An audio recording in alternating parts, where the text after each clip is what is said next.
Stop. Duration. Stop. Okay, so this is my new setup. This is still, farsighted and everything, but I'm using my new, well, it's not new anymore, but it was a karaoke machine I got a few months ago for my birthday when I turned 21. And I wanted to see what you guys thought of the sound quality. I have my phone in my hand and my microphone in the same hand.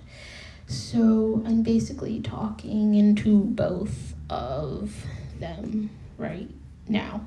The phone, the mic. Yeah. Anyway,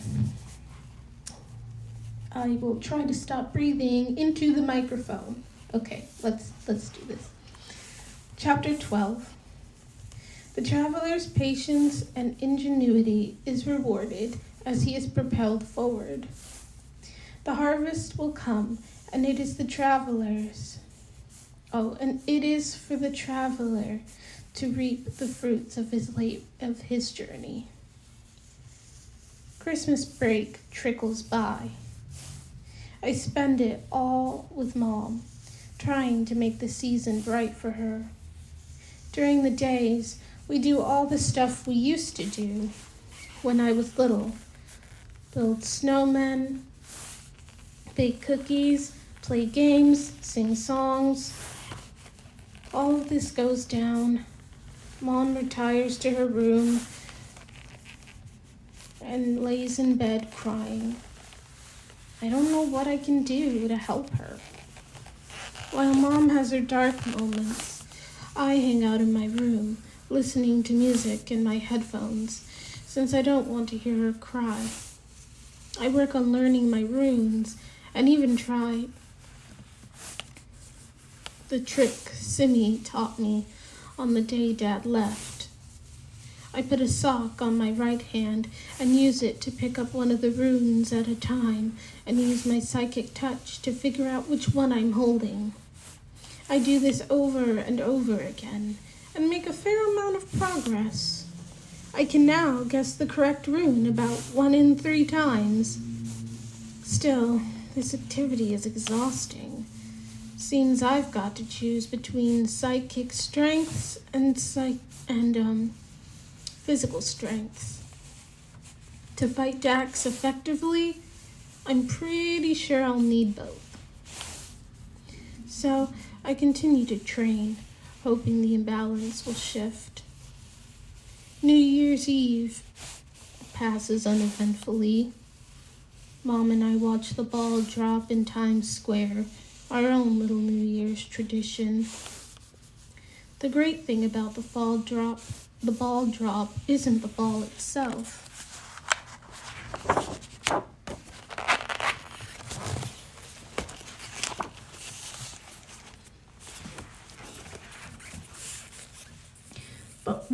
From what I understand, but the visual end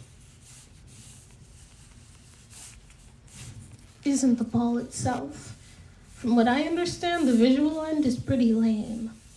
I get excited by the countdown. 10, 9, 8. Everyone screaming the numbers at the top of their lungs, eager to bring in the new year. Channeling all of that enthusiasm into counting makes me shiver with anticipation. They truly believe this year will change their lives for the better. I wonder how many of them are right. My resolution for the year is to make Mom happy, to get an A in chemistry, in chem, and to figure out what Dax is up to, so I can stop him.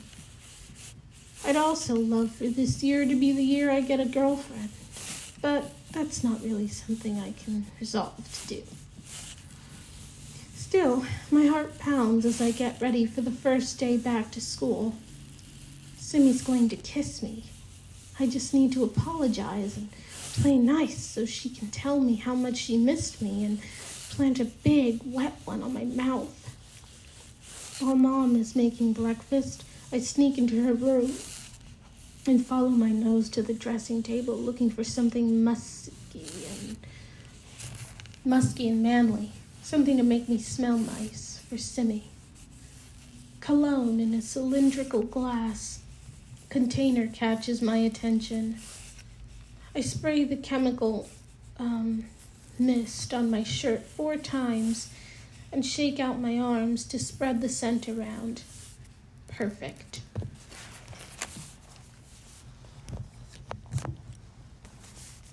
I walk into school with confidence. Not even Brady can spoil this high by making fun of my cologne. Simi's and my schedules don't intersect until lunch, so I spend the first few periods planning what I'll say to patch things up with her. When the time arrives, the words are laid out perfectly before me. I pass up the hot lunch line to save time and visit the vending machine instead. My random button pushing results in a lunch of beef jerky and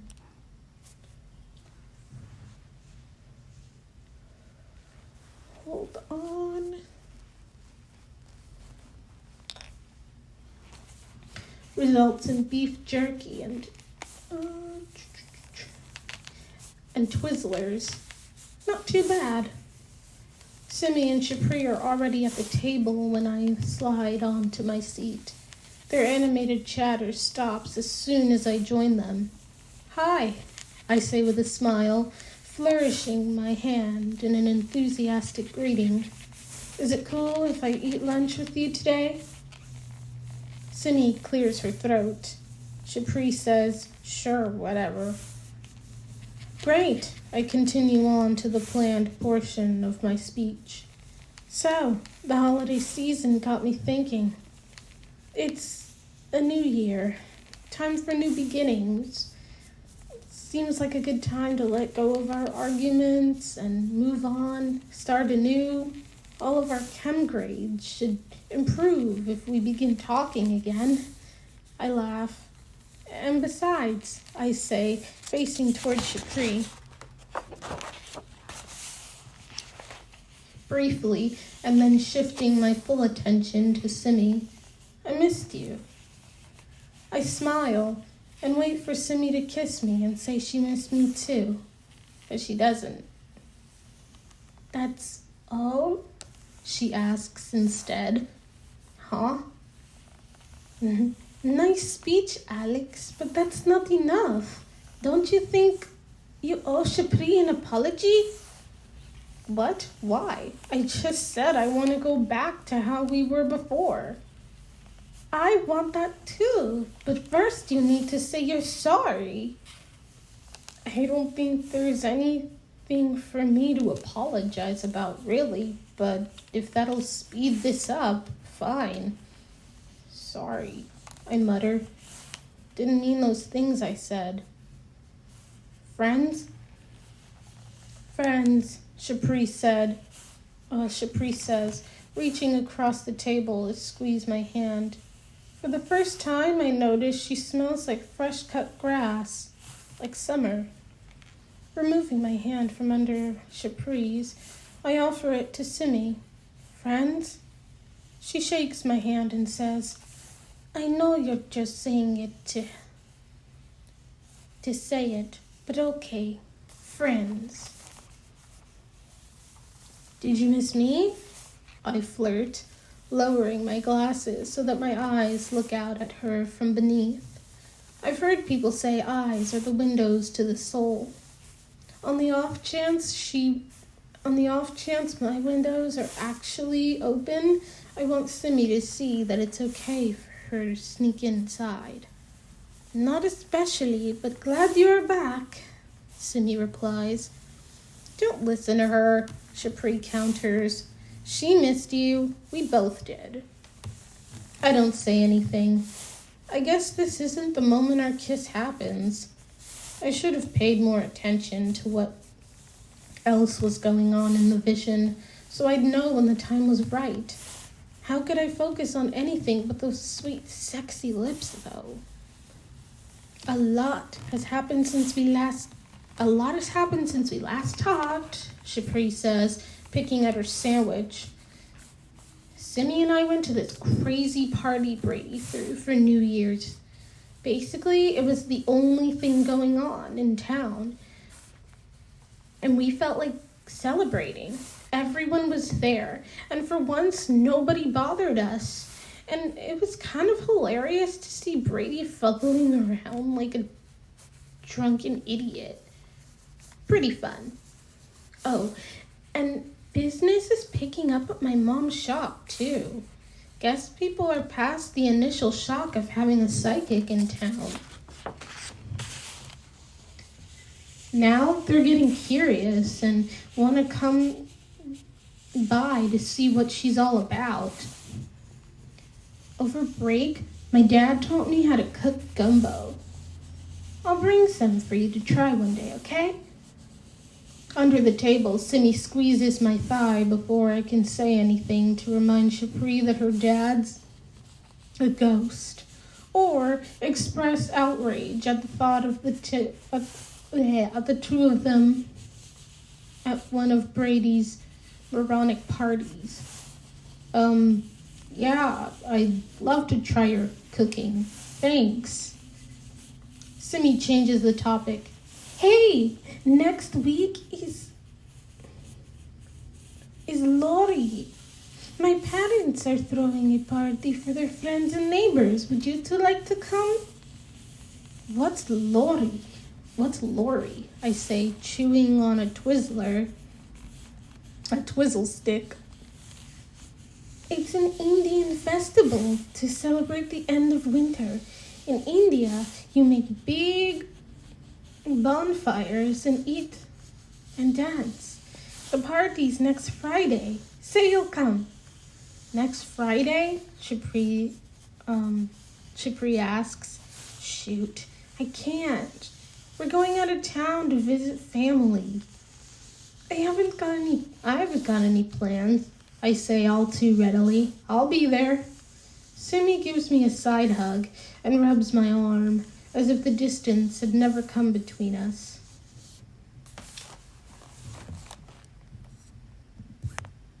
Just fix the mic. Okay. After school, I make my way over to Sweet Blossoms by myself. I need to see things right with Miss Teak, too. The snow rains down from above, thick and wet, drenching me to the core. This is the same weather as when Dax roars at all the people, the same as when he kicks me in my side. We're both visions tied to the same event. We've only got another few months until the season thaws. Only a few months left for me to find Dax, to stop him. But first I need to strengthen my powers. That's why apologizing to Miss Teak is so important, whether or not I actually mean it. Stepping into her shop, I shake out like a dog to release some of the moisture from my clothes. As long as Dad isn't here, I can handle this. Otherwise, I'll lose it. Clearing my throat and filling my lungs, I head to the back room. She's not here, Shapri says from behind, spooking me. She's out on a house call. Be back in a little while. Oh, sorry. I'll come back later then, I say, and shrug my shoulders back into my soaking jacket. No, wait. Shapri closes the distance between us.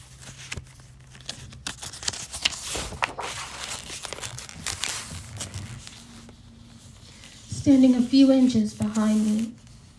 She hasn't been here for long. The moisture from outside is on her clothes too, transforming her scent from fresh-cut grass to morning dew on a forest floor. My body turns to face her. It's not true, you know. Those things you said about me, my mom, my dad, none of those things were true. Shapri utters quietly, quieter than I've ever heard her. Quieter than I've ever heard any line of speech come from her. I know. I'm sorry. Without thinking, I bring my hand up to stroke her face. My fingers massage the pulsing, buttery softness of her cheek as she shivers in response to my touch. Maybe I'm trying to be like Simi, trying to use my powers to manipulate others' emotions to make things okay. It's okay. She places her hand over mine and holds it for a second before separating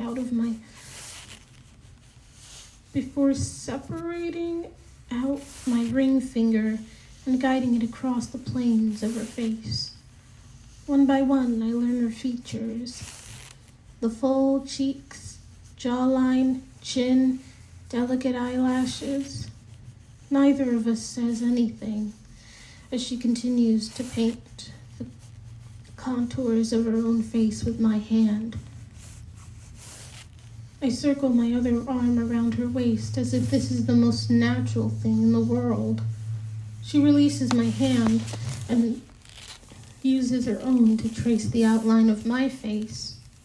Every thought leaves my brain. I'm left with the hyper-awareness you get when savoring a moment. I've become lost in time, trapped, but I don't care. I only feel. She trails a finger across my lower lip. Instinctively, I bring my face down, following the warmth of her breath until I locate her mouth. Just as our lips touch, I freeze. What am I doing? This is Shapri. Shapri, a girl I hardly even like, let alone love. My arms go limp. My body straightens back to its full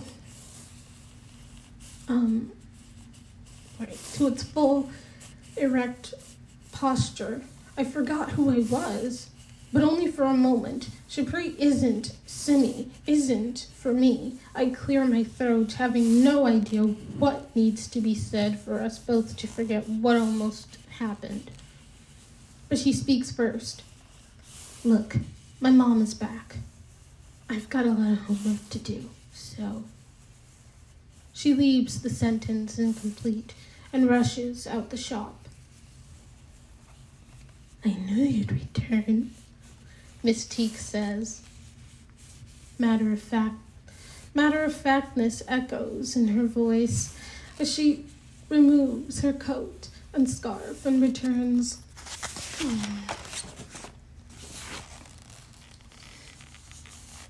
A crystal ball to its pedestal. Yeah, here I am. Listen, I begin, but cut myself off quite sharply as Miss Teak approaches and reaches for my hand. I pull away as if repulsed. No, I want to say what I have to say.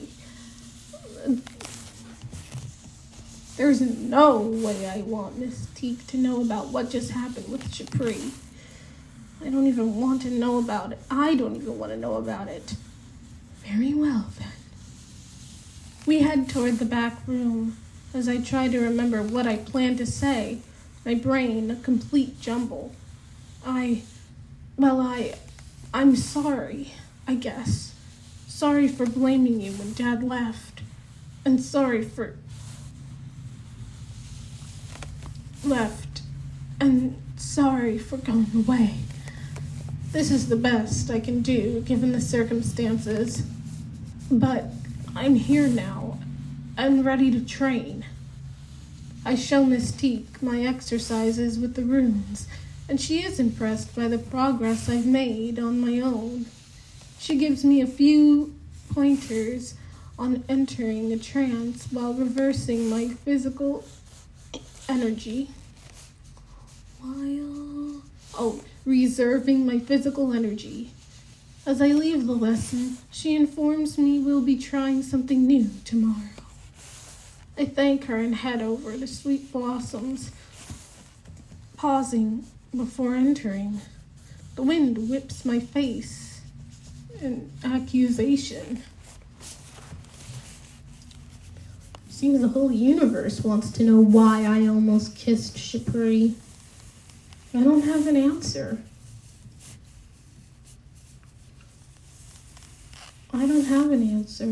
The answer that makes the most sense, I guess, is I thought she was Simi.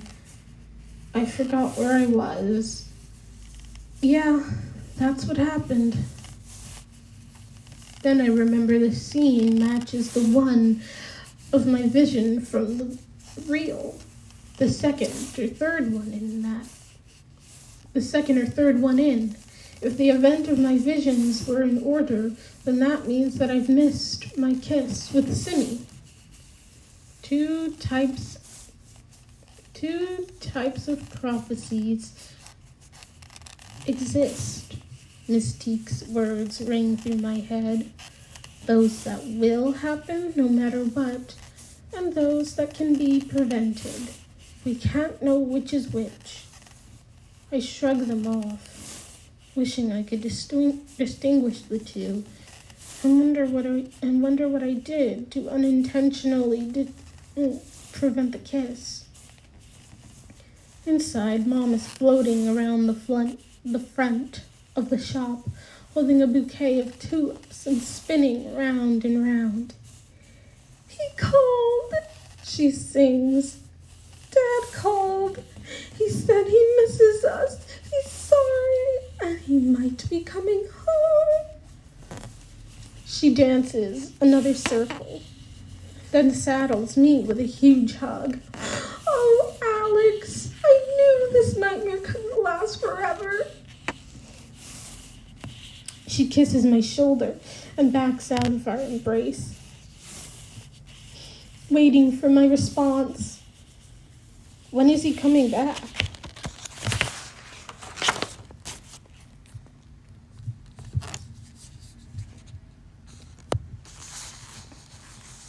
He didn't say when, Mom says. The joy falls from her tone. Well, the important thing is he's coming, right? I smile, hugging her again. She's limp to the touch, a life-sized rag doll. He might come. He might come, she whispers. I managed to steal all the happiness from Mom's heart in a matter of seconds with a few choice lines. We've spent days trying to get to this point, and now her happiness has come and left again. Sometimes I really am a horrible person. He will come, Mom. He must miss you like crazy. Let's get the house ready for his welcome home. Mom's body reanimates. You're right. Of course you're right. She paces across the shop and calls to me from the flower cooler. Which arrangements do you think he'd like for tonight? Lilacs, I answer, hoping Dad really is coming back. I can't stand to see what would happen to Mom's spirits if he doesn't. Dad doesn't come home.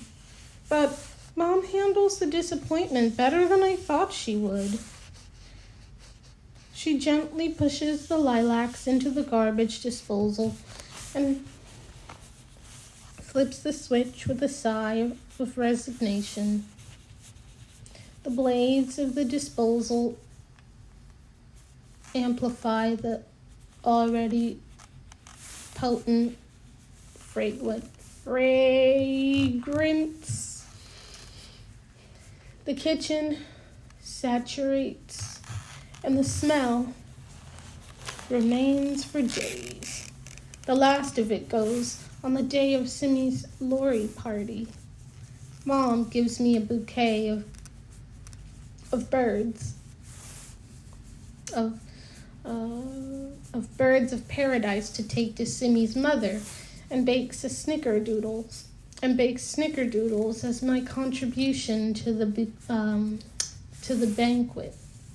She even buys me a new outfit for the party, a turtleneck, sweater, and jeans.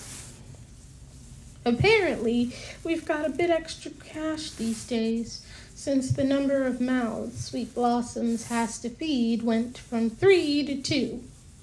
Mom drops me off at the party 15 minutes early. I cringe upon realizing I'm the only guest who's arrived so far. Simmy's mom is still strewing decorations around the great room. She accepts the flowers and cookies and calls upstairs for Simmy. A moment later, Simmy bounds down the stairs. Her usual scent of almond joy is replaced by the blend of spices filling the air throughout the entire house. "Hi, Alex," she says, giving me a quick hug. "You're early." Yeah, Mom hates being late for anything.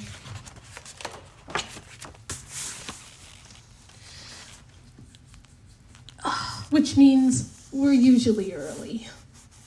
"Come on, I'll give you the grand tour."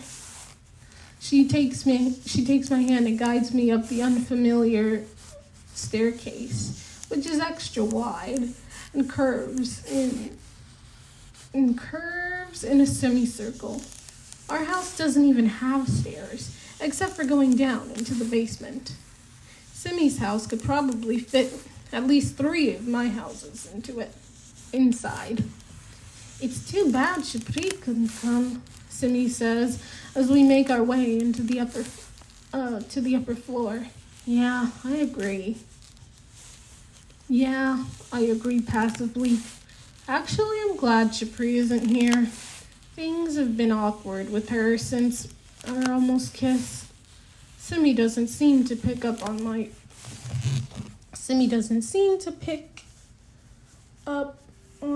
it from my emotions, and I don't think Shapri has told her. Tonight, we can spend some quality time together, just the 2 of us. It hasn't been just the 2 of us for a very long time, huh? She asks, seeming to read my thoughts. I snap my fingers in agreement. We reach the top of the stairs, but she holds fast to my hand.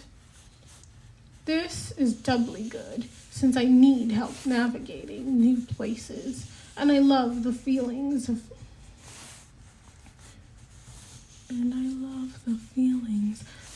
that course through me whenever we touch. Simmy guides me into her little sister's room, her parents' 2 bathrooms, a playroom. This tour is pretty pointless. Really. Every room smells exactly the same, like extra spices that I don't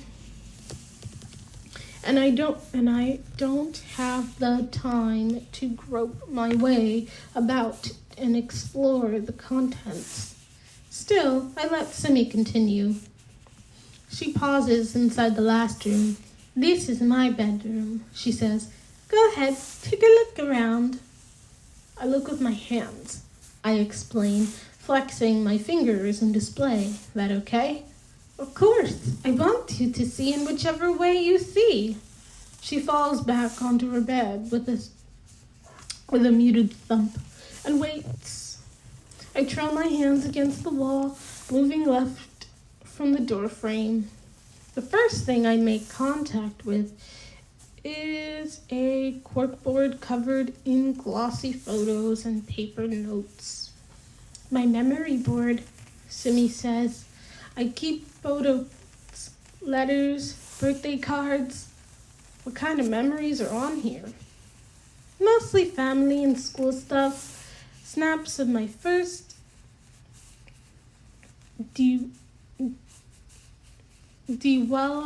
Diwali Our house in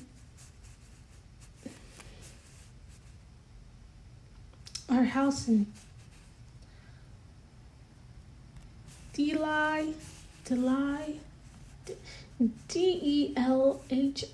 Is it Delhi? I don't know.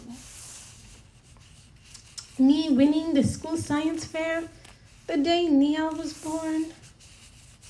I nod, wishing I could experience the visual representation of these important moments from Simi's life. Then finger a satin ribbon affixed.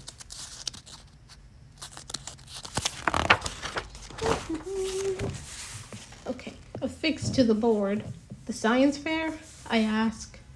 No, actually. She drifts into a far-off place before continuing moments later. My singing. I won a competition when I was younger. First place. Her voice hints at a wistful smile. That's incredible, I exclaim. Will you sing for me? No wonder her voice sounds musical to me. It is. Maybe someday. She dismisses my question. You missed me in my play, you know. You got the part? Congratulations, I say, recalling the conversation we had on the day Dad left. She had been reluctant to share information about her singing then, too. Yes, I did. Shapri helped me practice my lines. The performances went really well. I wish you could have been there. I'm sorry. What past is past, Simi whispers, and then urges, go on, keep looking. I continue my journey around the perimeter of her room and finally find a tall dresser. On the surface lie several small figurines, some made of wood, others metal and stone. My elephant collection, Simi says, coming up beside me. I always liked elephants. They are big, strong, beautiful. They don't have to be afraid of anything. And besides, an elephant never forgets. They are wonderfully intelligent animals. Here, she says, plucking one of the statues from the top of the dresser and pressing it into my hand. This one's my favorite. I run my fingers over the intricately carved marble, trying to discern why this one is the favorite when she has so many. Did you know this? A smaller elephant is carved into the big one's belly. A baby and a mother. Strength is strength, a memory within a memory. Strength inside strength, a memory within a memory. I can't feel it. Simi closes my hand over a long metallic rod. Look, she says, guiding my hand with the instrument. The elephant has some holes carved into the side. Your fingers are too big to fit, but this will show you. She uses my hand and the stick to poke at the holes of the elephant. The stick goes straight through the figurine and presses into my palm. Then she backs the stick out of the figurine and presses in again. This time it stops before hitting my palm. Oh, the little one is inside. The little one is inside. The baby, she says. She pulls the stick. She pulls the stick back a bit and outlines the shape inside. Wow, I say. Simi takes the figurine and the rod from my hands and returns them to the surface of the dresser. I bet it's really beautiful. She doesn't say anything in response. Your parents must be wondering where you are. I turn and begin heading toward the door. Simi stops me by grabbing my wrist. She closes in and presses her lips up against mine for one glorious second. A quick but powerful kiss. Dizzy. I missed you, Alex. Simi purrs. I'm stuck in place, my lips jutting out as if the kiss is still happening. She laughs and hits me playfully. Come on, silly. Let's go ask if Mummy needs our help.